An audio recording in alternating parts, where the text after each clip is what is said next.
There are temporary victories for the other side because, you know, they think that the best thing to do is to force someone forward and pull somebody else back.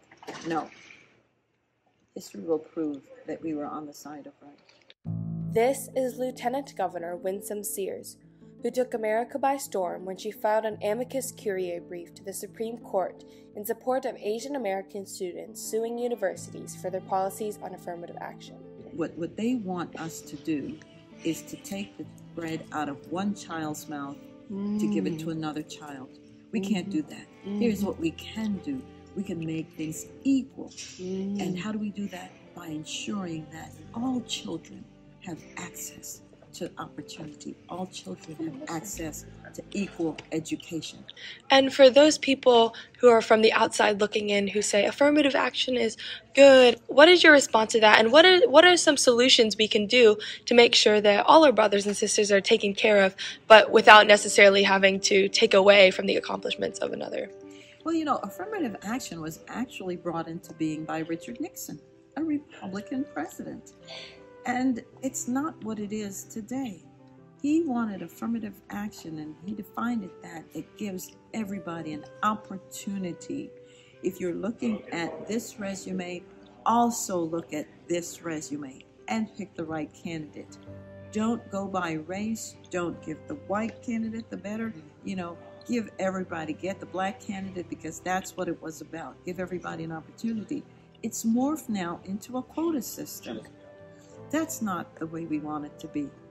You want to know that you did what you did, and you got in because of your merit, you see.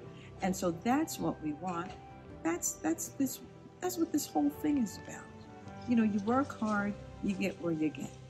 We open the roads, as I said, for all people to learn. Equal opportunity, that's fair. That's what America is known for. Yes, she has had trouble in the past. Tell me what country has not had trouble. But you know what I notice?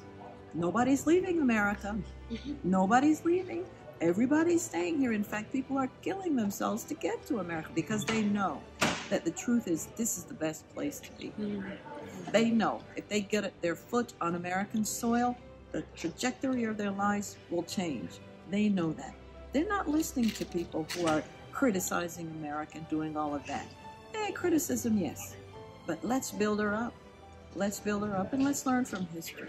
Would you say the solution to this sort of affirmative action crisis is school choice? It's school choice. It has to be school choice. It always has been. And some people have the wherewithal. They say, well, school choice is for rich people. Folks, rich people already make that decision. Yeah. Rich people already have the means to make that decision. It's the rest of us that don't have it. We want everybody to have. I pay my taxes. Give me the money to decide where my children should go. We do that already. We do that in higher education. Can you imagine if we want to send our children to these other schools, these universities, these vocational schools, and the government says, no, you can only send your child to this school and this school alone? We would say, oh, no, something is seriously wrong. You're mistaken. So why is it that when it comes to K through 12, our children can only go to a school that the government decides where they can go? Because that's the root cause.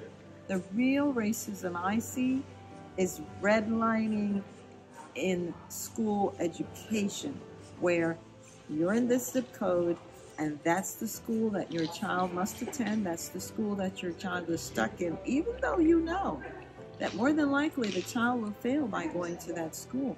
But that's what happens when the money goes to the big building and not the child, because if it did go to the child, the parent would say, I'm sending my child over here. Even if I have to work 3 jobs, that money I'm going to get, I'm going to use it and send my child over here. My father came to America with $1.75 in his pocket. That's it. And he came, took any job he could find, put himself through school with that money, and now he's comfortably retired. He got a good education. And then I had to find my way in this world. because I came off that Pan American plane at 6 years old. So I'm not even first generation American. I'm still the immigrant who came here from Jamaica. And I had to work hard. Everybody, if you're going to get ahead in life, no matter what race you are, you have to work hard. It doesn't just come to you. And that's what we did. We worked hard. And we know that, as all people know, that there is a certain unfairness when you know that you've earned that spot and it's taken from you to give to another.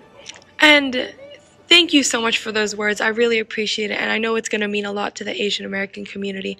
What are sort of your final last words, or what is one message that you have for the Asian American community before we close this out? Don't give up the fight.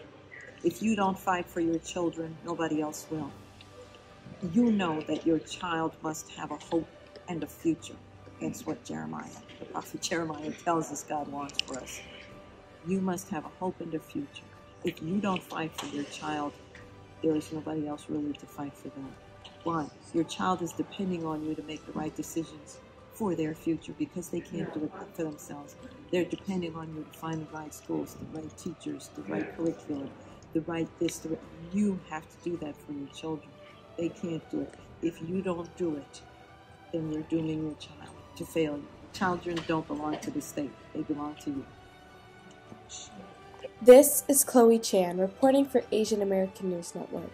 Asian American News Network would like to thank Lieutenant Governor Winsome Sears for her time. For more information, follow Asian American News Network on Instagram and check out the article which is linked below. Please like, subscribe, and follow Asian American News Network. News from a new perspective.